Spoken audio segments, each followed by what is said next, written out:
Today's trip down the Turnpike is brought to you by Drizzly, your online liquor store. Available in over 95 cities across North America, Drizzly offers a huge selection and competitive pricing with a side of personalized content. Now there's no need to leave the house. Get alcohol delivered in less than an hour by Drizzly. Head on over to drizzly.com and order today. And now get $5 off your first order of $20 or more when using promo code DRINK19 at checkout. Shop beer, wine, and liquor with drizzly.com.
Welcome to Turnpike Sports. I'm Dave Weishuttle, and as always, I'm joined by my producer and co-host, Doug Weishuttle. Doug, another week of virtual sports and sport reruns and some very interesting stuff on TV.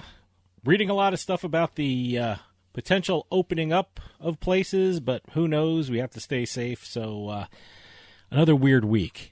Well, it's another week of this sort of stay-at-home lockdown, whatever you want to call it. We did have the WNBA draft. Yes. Which I hope the NFL was watching, because the way it was not only organized but also broadcast should help with the NFL's draft coming up, the virtual draft, whatever you want to call it. I am very interested in seeing the NFL draft, see how that is going to be pulled off. I guess we got some picks coming up, too, some prop bets, I guess that's what you call it, for the NFL draft, so it should be interesting. And it was interesting. We for the WNBA draft, they had a Rutgers player go number 5. Nice. So it was interesting to see how the commissioner, Nancy Lieberman, I think is her name, she was holding up, when she announced it from her home, the draft pick, she held up the jersey with the name on it. Great. So it should be interesting to see if the NFL they had some broadcasting issues. Now, is the NFL, I mean, where will the commissioner be? I mean, he's supposed to be home. He'll be at his home. Okay. Yeah. All right. So we'll see what he does. So, got a great show coming up. I'm going to be talking with Andrew McCarron, Managing Director of SBC. They're having an incredible online digital summit talking about all the important issues in the gambling world, April 27th to May 1st, and I'm going to talk to him and hear all about it. And, of course, we're going to have a Turnpike Sports Book Report where we talk about what's going on, the sports books across the country. But right now, it's time for the rundown. It's been a busy week in sports, so let's take a trip down the Turnpike. Today's trip down the Turnpike is brought to you by Drizzly, your online liquor store. Available in over 95 cities across North America, Drizzly offers a huge selection and competitive pricing with a side of personalized content. Now there's no need to leave the house. Get alcohol delivered in less than an hour by Drizzly. Head on over to drizzly.com and order today. Now get $5 off your first order of $20 or more when using our promo code DRINK19 at checkout.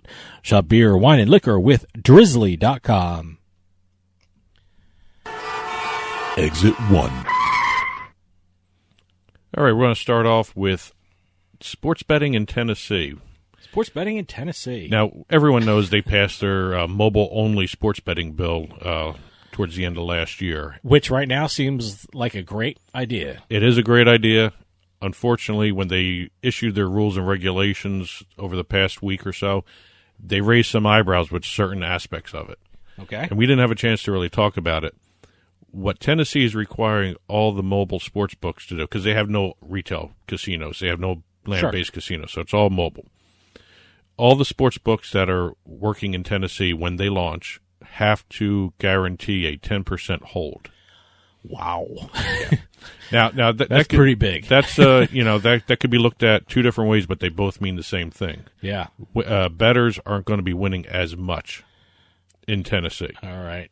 I mean, in comparison, what's the hold for Nevada and New Jersey? Well, I'm just talking about Nevada doesn't have a set hold. Yeah. But they've historically been in the 5 to 6% range. Yeah. New Jersey's hanging around 7. Okay. So 10% hold is huge.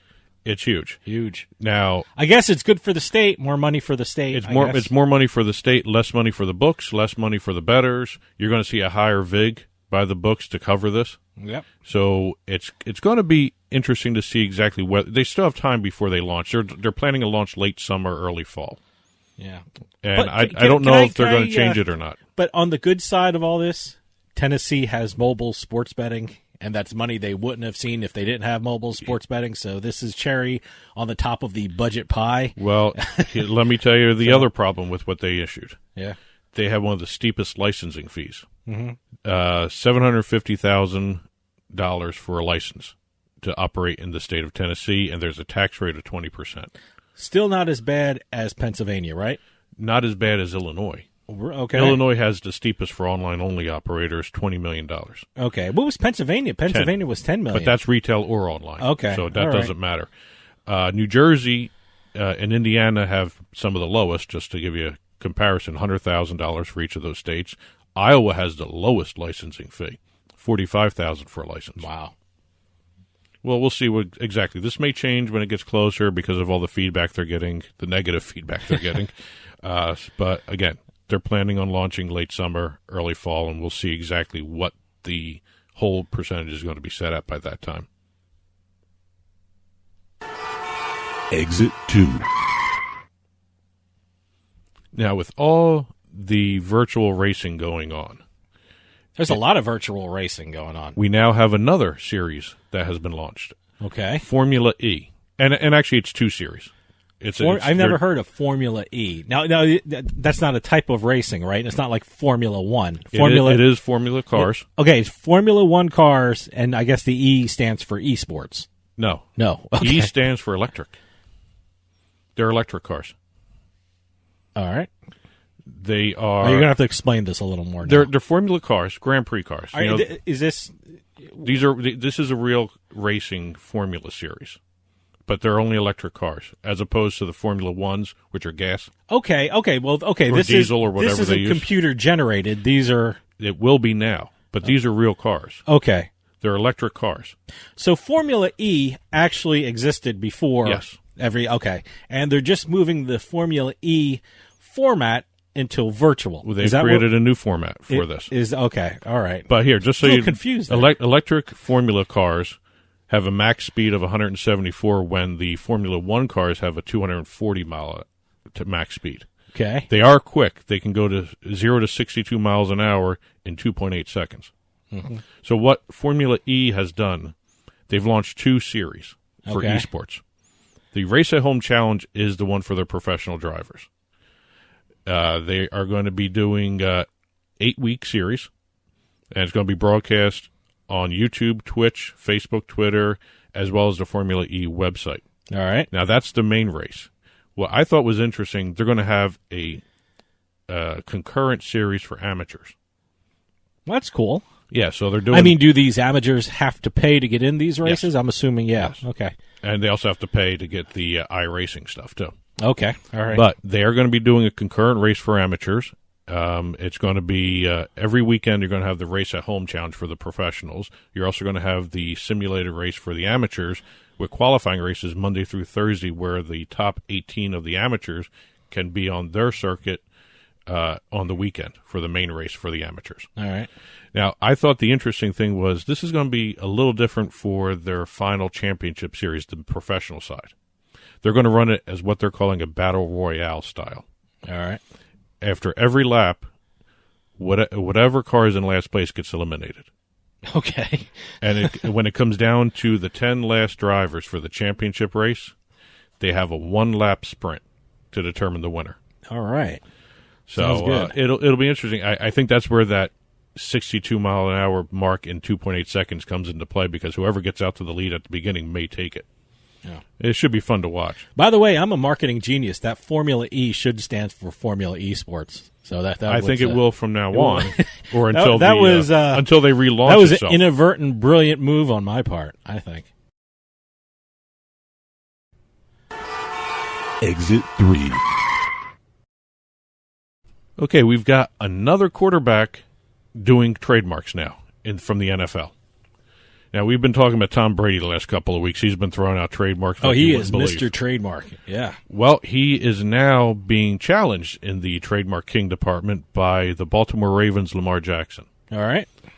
I got curious about this because after all those Brady marks came out, I figured, let me see what else is going on. And I came across Lamar Jackson has a trademark or has filed a trademark on the word Truz, Truzz. Well, what does that mean?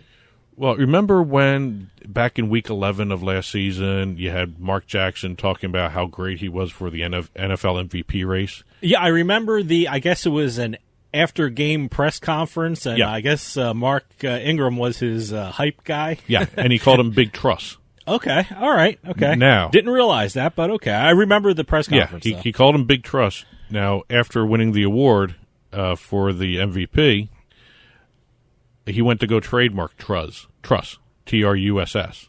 Okay. Somebody in Nevada already had that. Because of the press conference? They had already had it. They had already had it. Okay. So he had to change it from Truss to Truz. Truz. So he filed that trademark, Truzz, for clothing and apparel, that sort of stuff. And to commemorate his filing, he actually had it tattooed on his chest. Okay. So he went the extra. Now, I don't know if the guy who filed Trust did that. Was the trademark granted? It's in the process of. I would have waited till the trademark was actually granted. Yeah, he was a little premature. But hey, he's confident. Good. That's why he's where he's at. That's why he's confident. But he hasn't stopped there. Okay. He has filed more trademarks. I don't know if he has room on his body for all of these. Yeah.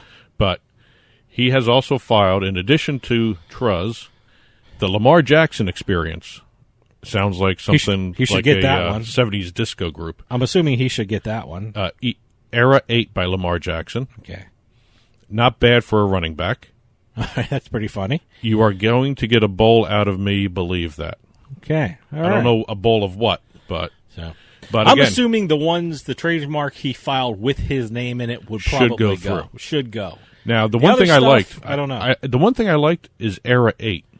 If he did Era 8 by itself, that actually might be a more valuable trademark because he could actually bring in other superstars. I got to tell you, it sounds more fashionable, you know? Yeah. Whenever you put a name, Era 8 by Lamar Jackson. It sounds like a cologne. I know. It could be. Who knows? Maybe that's what it's for. Maybe.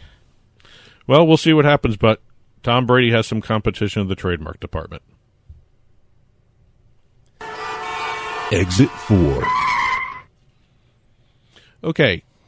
You know, I read that story about the dart player who couldn't participate in the darts championship because of a bad Wi-Fi connection because of the lockdown. So let me ask you something about that. I don't know if this is what your story is about, but apparently darts, are they filming themselves? They're using webcams. And the webcams? They're socially distant. And because this dart player had a terrible Wi-Fi. He had to withdraw from the competition. Okay.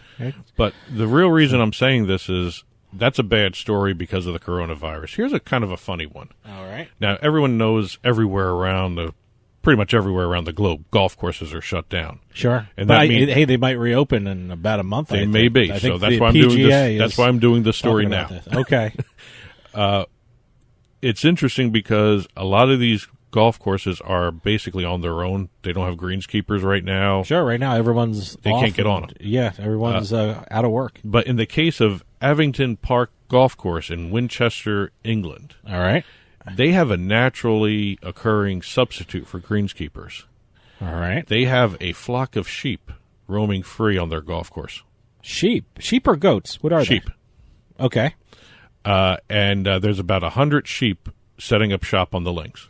I've heard of this. I mean, not in relation to golf, but, some people have sheep or goats or something like that to eat their grass, and they don't have to That's exactly what they're doing. They're grazing on the greens and fairways, and they're doing damn good job from what the people are saying about the golf course. Well, there's one thing about cutting grass. There's another thing about manicuring the greens. That'll be a different story. I think that's going to happen later. I guess later. they're just keeping it serviceable, I guess. But you're right. There is a rash of animals taking over cities. They have a story out of Wales.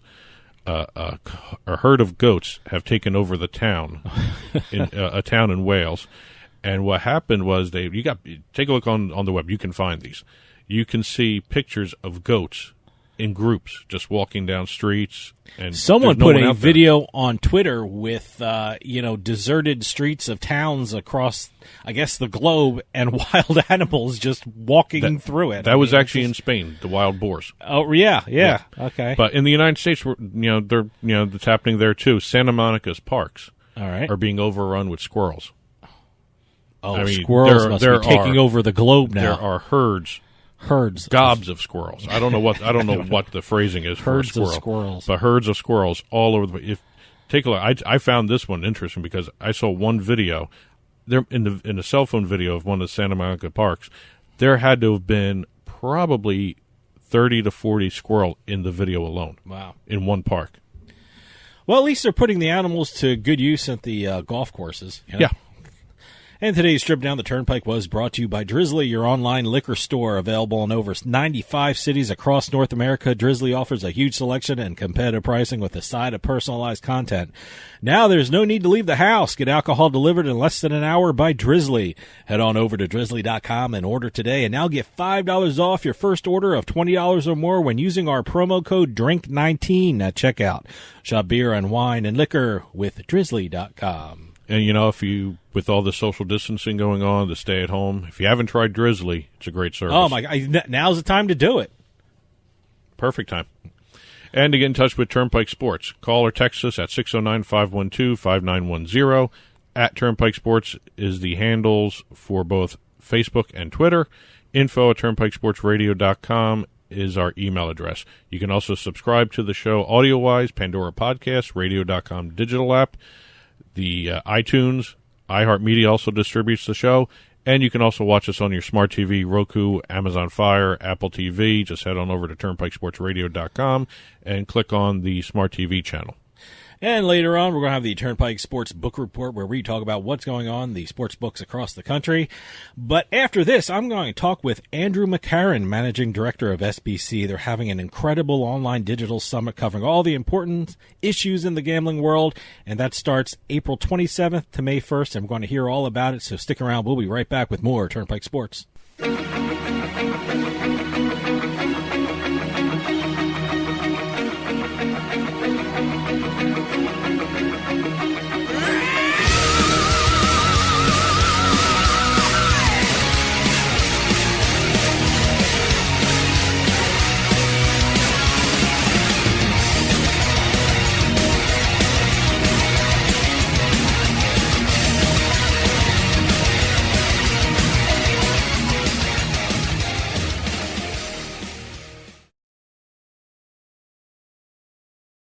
Credit card debt can ruin your life.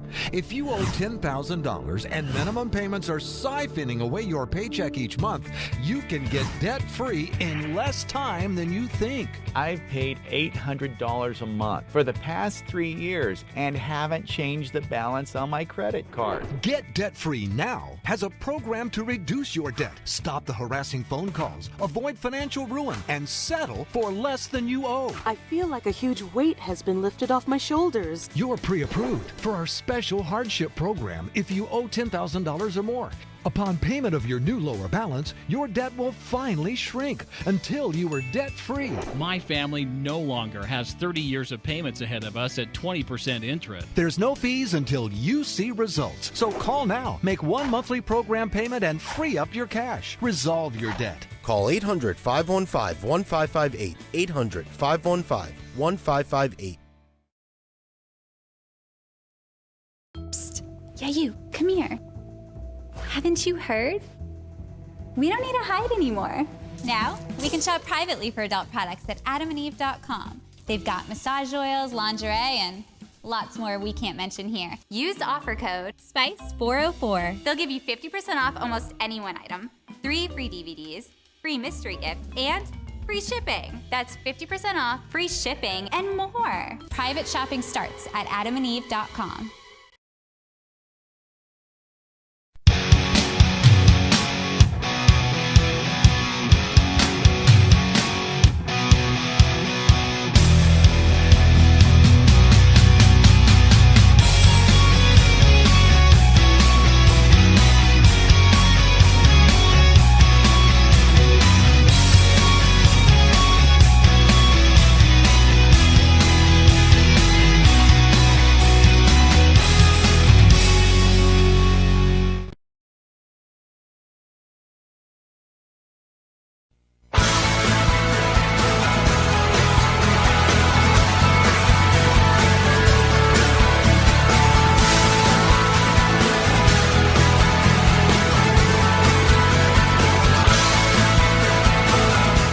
Welcome back to Turnpike Sports. Dave Weishuttle here. You know, for anyone in the gambling and sports betting field, SBC is an incredible source of news and information on this fast-moving industry. As a gaming attorney myself, they are a crucial source of information which allows me to do my job. And starting April 27th to May 1st, they are having an online digital summit covering the important issues in the gambling world. And to tell us all about it, we have Andrew McCarron, Managing Director of SBC. Andrew, thanks for joining us. Well, thanks for those very kind words. Yes, we do our best to try and keep people informed about what's going on. You do a great job, and like I say, I can't do my job as a gaming attorney without the information you provide. But for those of our listeners who aren't familiar with SBC, can you tell us a little bit about it? Yeah, of course. It's something. It started off life as just a way of people in the sports betting business, primarily in Europe, to network and get to know each other. And they used to have quarterly meetups, usually around industry events, usually in London. And as time goes by, the community got bigger and bigger, and I think we've reached 6,000 members at one point, and that's when I came on board. And my background's a journalist. I've been writing about the gambling industry since 1998 in different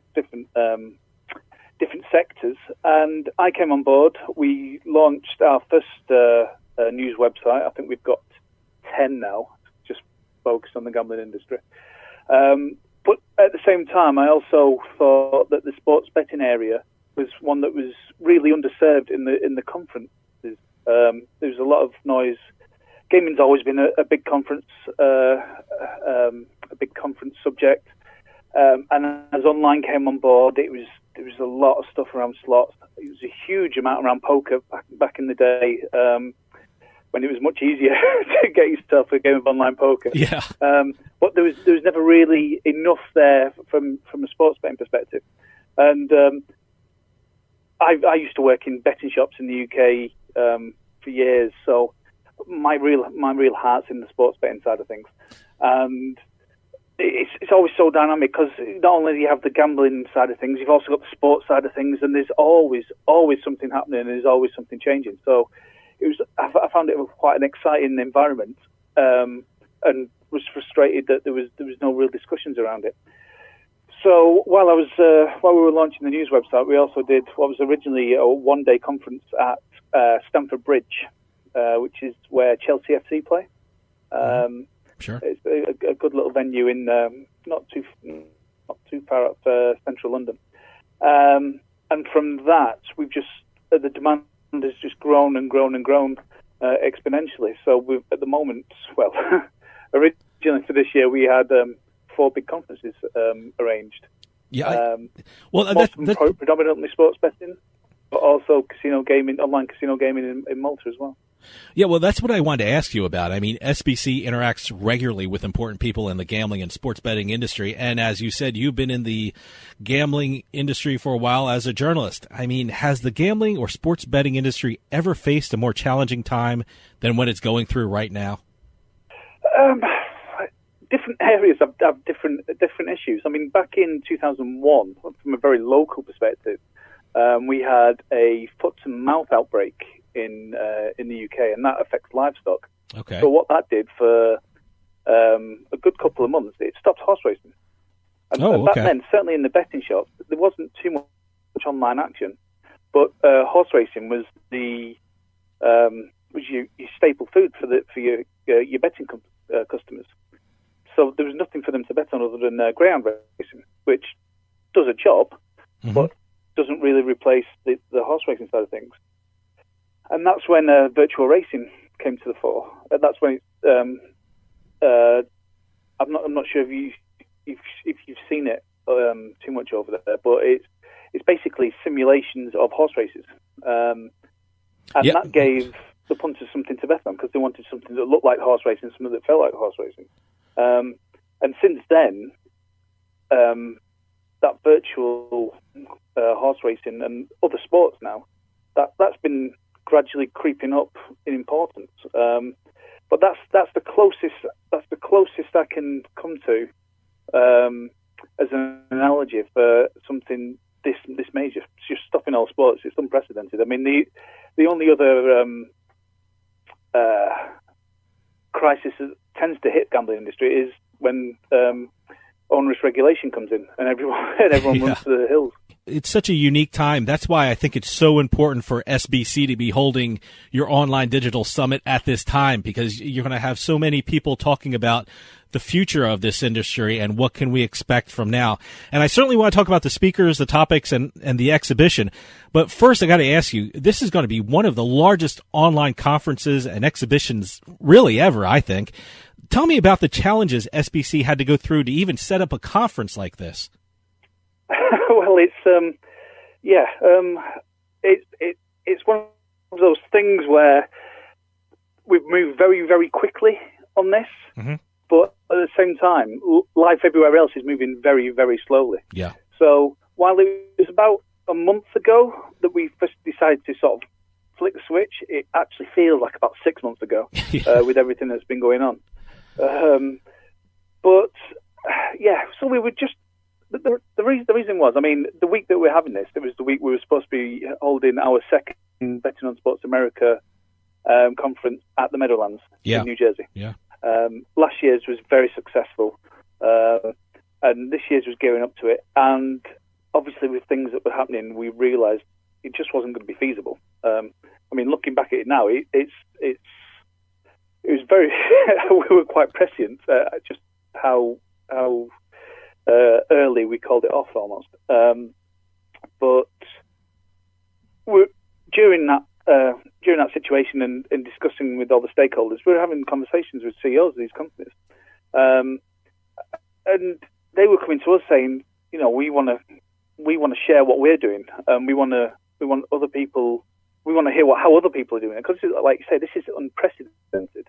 Nobody knows what's the right thing to do. So being able to spark off some ideas that other people have had is very valuable to everybody in all manners of the gambling industry, by extension the sports industries as well. And very early on, we got buy-in from the CEOs of these massive companies. So I mean, someone like Carsten Cole of Sport Radar, he was one of the first names saying, "Yeah, I'll do it."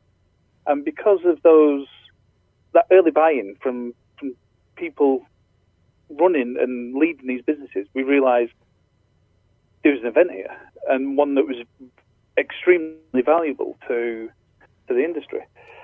So that came first, and then the technical aspect kind of followed on. So the concept came first, and we plowed on with it, and then we had to sort of catch up with all the operational stuff afterwards, which is tricky at a time when all the other industries and all the other events companies are also doing the same thing. So just to get some visibility amongst some of the providers that can provide this is quite difficult. But we're there. We've got there. We've invested in actually 2 different types of platform to make sure we can run this to the scale it's running. I mean, we have estimated across the course of the week we're going to have 10,000 people there. I mean, just today, one company was asking about getting their whole staffing getting registered, and that's 2,000 people alone from one company. So we're adapting as the demand comes about. This is uncharted territory for us, so we're just trying to roll with the punches and do something that would be useful for the industry. So who knows? Who knows what's going to happen when we go online next week? Yeah, it looks like it's going to be an amazing conference. Can you give us an overview of some of the topics that's going to be highlighted during the conference?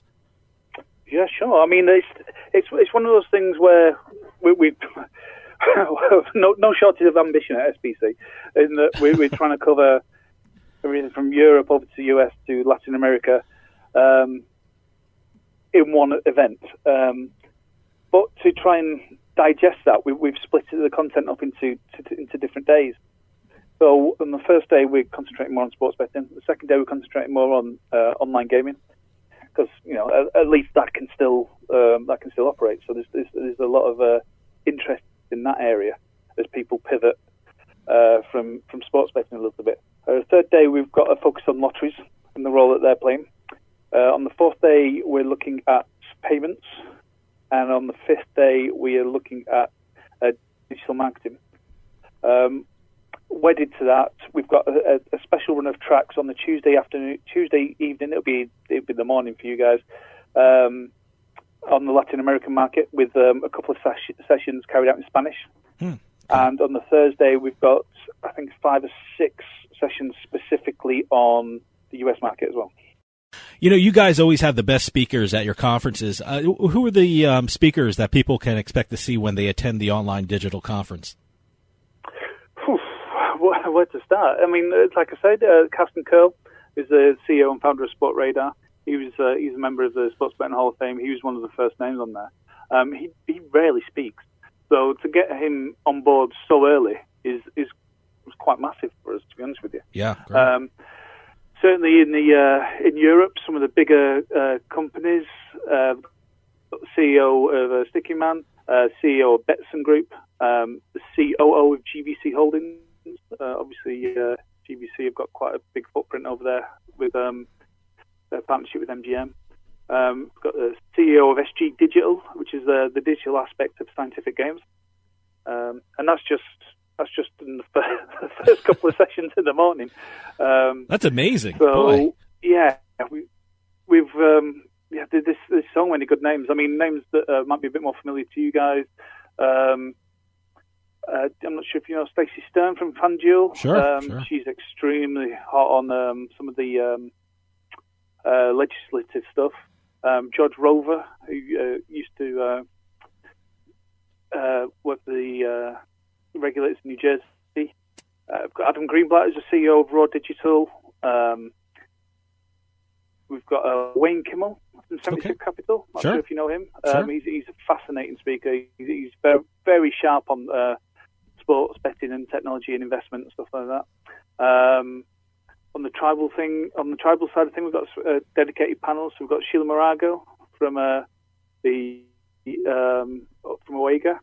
A lot of good names on there again. We've got Jamie Shea, who heads up the sportsbook for DraftKings. Got Max Bischel, who runs the gambling.com business in the US. We're finishing off the day. We've got Jan Jones Blackhurst. I'm not sure if you know Jan, but she's on the board at Caesars Entertainment. Yes, but she used to be mayor of Las Vegas. Anything in the gambling industry, Jan has done it. So that's going to be a fascinating interview with her. Stick around. We'll be right back with more Turnpike Sports.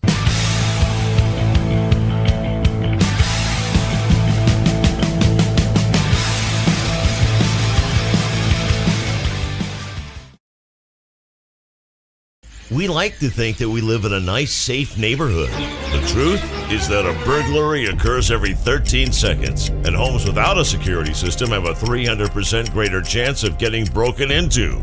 How many homes in your neighborhood were robbed yesterday? You need to start protecting your home and family today. Call now to get state-of-the-art protection. To keep your family and property safe, call the number on your screen now. Representatives are standing by to assist you.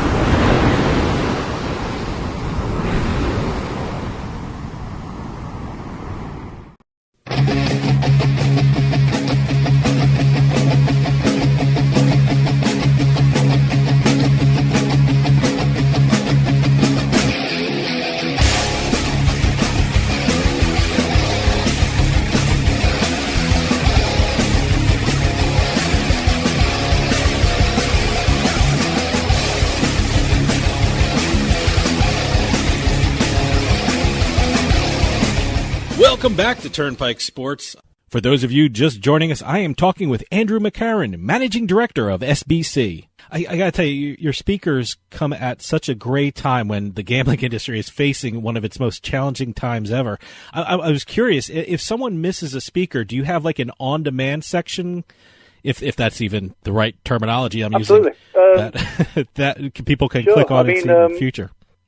Yeah. If obviously with the different time zones, it's a bit onerous to be there for all of it, especially if it's starting at like 5 a.m. for you guys. I wouldn't expect you to log in there, but you should. You definitely should. Each session are amazing. Will be available for replay 30 minutes after it's finished. And that involves, so even if you log in on the Wednesday, you've got access to Monday's content, Tuesday's content. And you can go back the week after, and the content will be there for you to catch up on if there's some things you missed. Because it's not just about the conference. There's exhibition stands, as there would be at a physical event, and sort of networking areas and different times for people who are interested in certain things to have a discussion about. So it's trying to transpose what you get in a physical event into the digital environment. Because while sharing all the knowledge is good, you've also got to make those connections, and you've also got to find out what the suppliers have got in store, what suppliers can do to help you with the business, because this industry is dependent on its suppliers and its supply line. I was going to ask you about that. I mean, going to your conference in the past, I always went to the exhibitors room where, you set up a table, they have information on their companies. How is that going to look like on the online setting? Is there going to be a separate section on your website for exhibitors that people can go and look at and get information? Yeah, well, like I say, this is a new concept for us, and we've looked long and hard at all the different potential solutions for this, and the one we found best is the one that brings that familiarity of an event into like a portal. So you go in, you log in, and what you've got is basically the lobby of, it looks like a hotel where you might normally have a conference. And then the different sides, so you can click through to the conference rooms, which is where the conference is happening. You can click through to the exhibition side. You click through to the social networking space. It's just a way of navigating what you would normally see in a conference, in a physical conference event. And then you go through, and then there's an exhibition floor. So there's different companies represented on this pseudo conference map, just to make it recognizable to people, make it easier. So you click through and you select one company, and there's a graphical representation of a stand, just to make it nice and familiar, where you can download a leaflet, you can watch videos, you can interact with the staff who are manning the stand from their own computer in their own lockdown studio or wherever they're having to work. And from there you can instigate discussions via Google Meet, or just in the text chat that's embedded in the software environment. You alluded to it before, but, one of the great and important things that happens at your conferences is the ability to network with other people in the industry. And let's be honest, a lot of business gets done at these conferences. Now, will you have a section for networking on the website as well, and how will that work? Yep, it's we've got a networking lounge, I think it's called. It may have changed its name by now. Like I said, things are moving pretty quickly. So it's and what happens if people go into this lounge, you can see who else is in there already. You can search for the names, see who's around. You can click on the name and offer to have a discussion, a text chat in that environment, or you can set up a group chat and invite people who are in that room wanting to network into that to have a discussion. It's hard to describe, but it's intuitive once you're in there. we've got a couple of videos on our website, sbcevents.com, which digest it a little easier, make it a bit more obvious what's available. I mean, on one of the days, we've also got a themed chat topic around women in gaming. I'm just trying to pull up the name. Yeah, so we've got Women in Gaming Power Hour during the summit, where people can click through and again join a wider discussion around about gender and diversity in the gambling industry. Wow, that sounds great. Let me hear a little bit about the actual way to access the conference. If someone wants to register for the conference, how would they do that, and where would they go to be registered? Sure. I mean, you can pick up tickets on the website I was mentioning before, sbcevents.com. That's the obvious interface for people who want to join in. You can acquire tickets on there, and then through the confirmation email, you'll get a link to the conference environment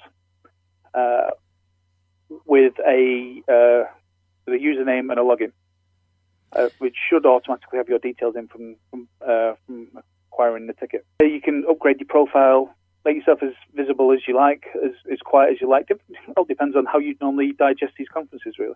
Now, certainly someone can use their computer, but can it be accessed through a tablet or a cell phone, or are there limitations to how you access it? It can be. It's all browser based. Okay. So you don't have to download any software.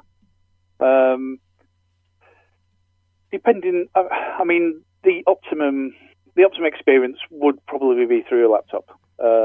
Certainly at the moment, while everyone's working from home anyway, working remotely. That's what we anticipate most people engaging with it. But it's absolutely possible. Both the conference environment and the talks will have a mobile interface. It's probably easier to download Google Meet software if you're going to be doing some of the networking through your mobile. But that's an optional. That's just something that's recommended. It's not something that's necessary. It just makes things a little bit easier. But yeah, people can access it through the TV if they've got the right kind of browser, I suppose. That's a good idea. But yeah, we're anticipating laptops, PCs being the main interface, but you can definitely do it through tablets and mobiles as well. Andrew, we're running out of time, but can you tell us again when the SBC Digital Conference is and how people can register for the conference? Sure, will do. So, yes, the SBC Digital Summit runs from Monday, the 27th of April. It's every day that week until Friday, the 1st of May.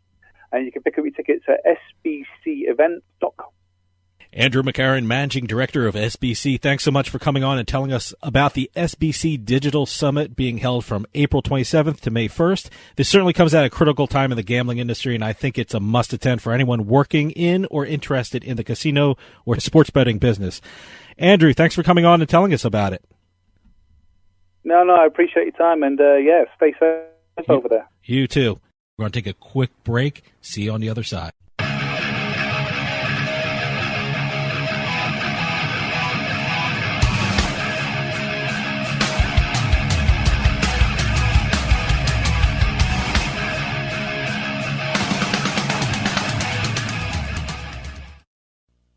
Sometimes life is wonderful, and sometimes it's not. Cherish the good, but always be prepared for life's challenges. If your employer doesn't supply health care coverage and you don't qualify for Medicare or Medicaid, you need to give us a call right now. Private health care is private health insurance for ages 65 and under with medical, dental, vision, and even prescription coverage. To get the coverage you need, call the number on the screen now.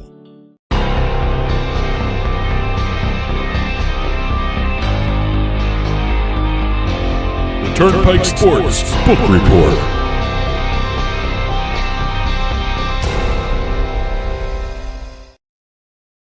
The Turnpike Sports Book Report is brought to you by BorgataSports.com. Your favorite casino is now your favorite sports book, available anywhere in New Jersey. BorgataSports.com. Sign up at BorgataSports.com using our promo code PIKE.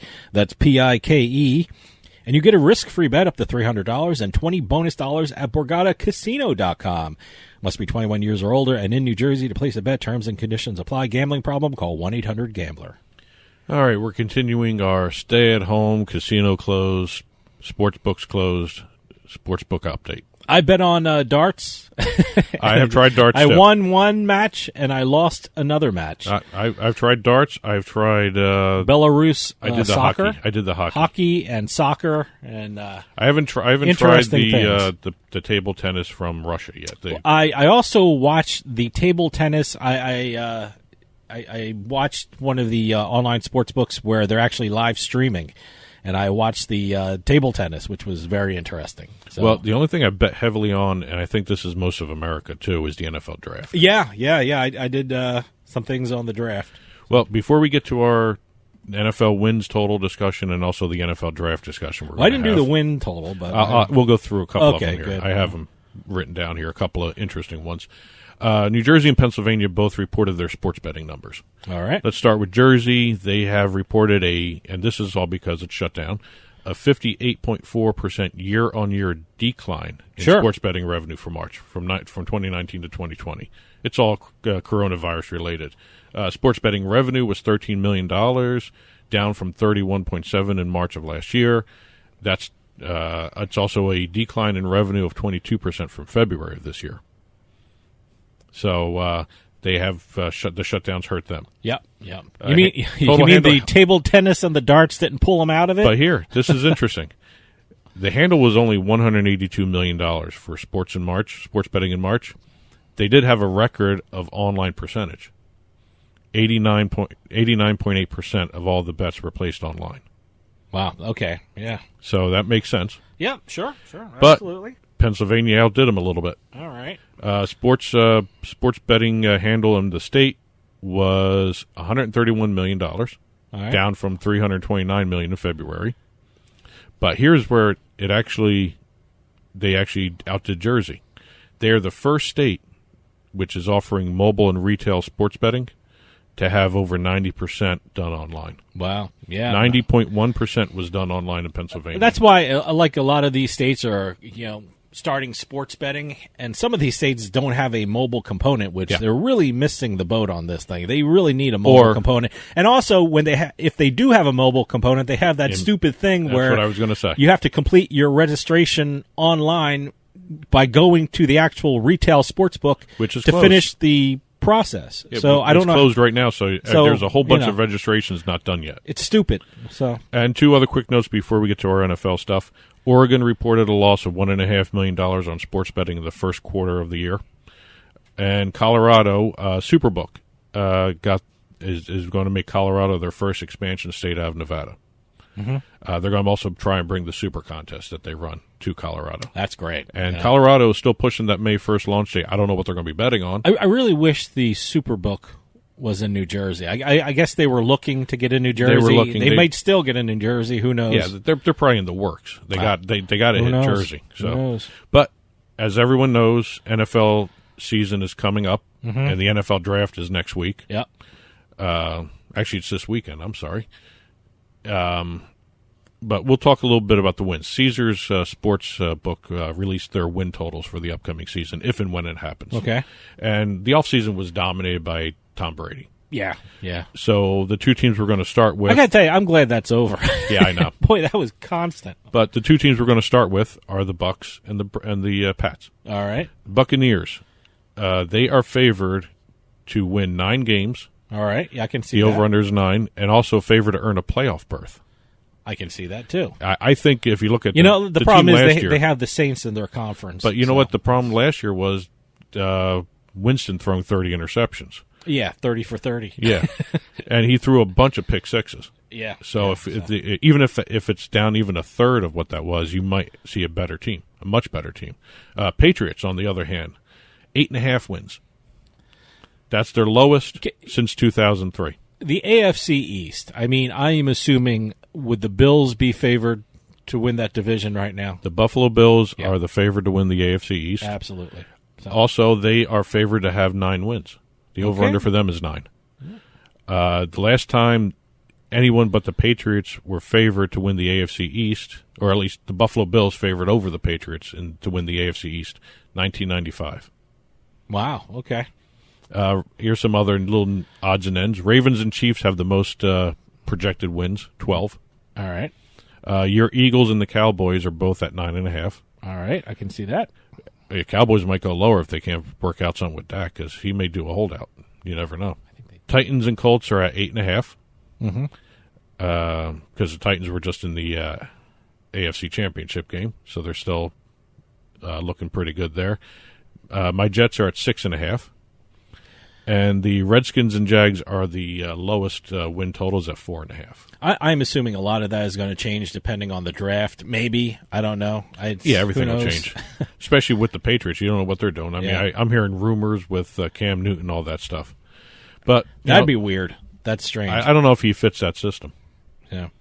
But going into the NFL draft this weekend, I'm hearing all these stories. PointsBet is saying the draft wagering is up 2.5 times as it was last year. Because there's nothing else to bet on. Well, there is other stuff, but it's not as, there's no American sports to bet on. And I think that's been the problem. We're seeing a lot more betting going on across the books. And I thought maybe looking at some of these individual prop bets for the draft might be interesting to do. I found 2 that I actually bet on. First one, the draft order of the first 3 wide receivers. I found this at PointsBet. All right. Jerry Jeudy, CeeDee Lamb, and the other kid Ruggs. That would be the order that I bet on. All right. First 3 receivers taken. I found that at plus 250 at PointsBet. Oh, okay, great. Shop around though.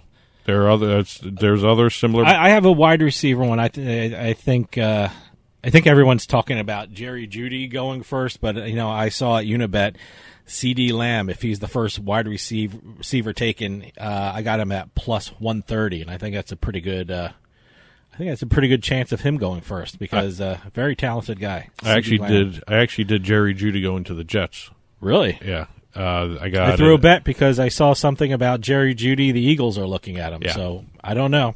So. It'll be interesting. I mean, everything I'm seeing with my Jets is offensive line, but they don't have a receiver out there yet either. So, I've been seeing them interested in Ruggs. I've been seeing them interested in Jeudy. But, again, Judy's the more polished of the receivers. If he's still on the board, I can't see Joe Douglas walking away from that. Well, the other bet I have is an offensive lineman. I know the Giants are in the market for an offensive lineman. I know Dan Gettleman, the GM, said, I never was associated with a championship team that didn't have a good offensive line, so I think they're going to go with their first pick, offensive lineman. I saw at Play Sugar House that Tristan Wirfs was at plus 250. So I think the Giants are going to take the big Iowa lineman. So again, Giants need offensive line. A lot of teams need offensive line, and again, the draft has a lot of offensive linemen, a lot of wide receivers. By the way, one other thing on Wirfs, Unibet has him at plus 130 if he's the first offensive lineman taken. So I might throw a little money on that one too. Well, here's another one I threw some money on. The first 3 picks in exact order: Joe Burrow. Okay, that one's easy. Chase Young. Okay, to Washington, right? Yeah. Okay. But the team didn't matter. Okay. Just a draft order. And then Jeff Okudah. The defensive back from Ohio State. All right. Those 3 in that order, I found it at Play Sugar House, plus 135. Nice. Okay. Yeah. So I threw some money down on that. I threw some money down on a whole bunch of different little odds and ends. I'm going to probably do it until right up to the draft, and then guess what? You can still do it during the draft. So that's what's great about it. I'm going to sit in the draft. Double check that. Really? Some of them don't offer in-draft betting. Yeah, well, check around. Yeah. I'm sure some of them do. And also, again, shop around. Absolutely. You're going to find value in certain areas. You may even dig deep a little bit. You can find some really odd things that might actually pay off in the long run, especially if you're getting some of those offers where you get a certain percentage back. Or you're going to see a lot of promos. Oh, yeah. They have to. Yep. So That's it. Want to thank Andy McCarron for coming on from SBC. SBC. Yep. That sounds like a great summit. We're just going to be participating with that too. Yep. Just to be, I just want to remind you again, the online digital summit sponsored by SBC runs from April 27th to May 1st. Some good information going to be there. Great, and it's a great organization, SBC, Sports Betting Community. Yep. So that'll do it for us. Enjoy the NFL draft. Enjoy the Belarus soccer or darts. Belarus hockey, darts, and table tennis. They call it table tennis. Not and also pong. don't forget, there's a whole bunch of sites offering virtual sports to bet on, too. Yeah, check it out. So stay home, stay safe, and we'll see you next time on the Turnpike.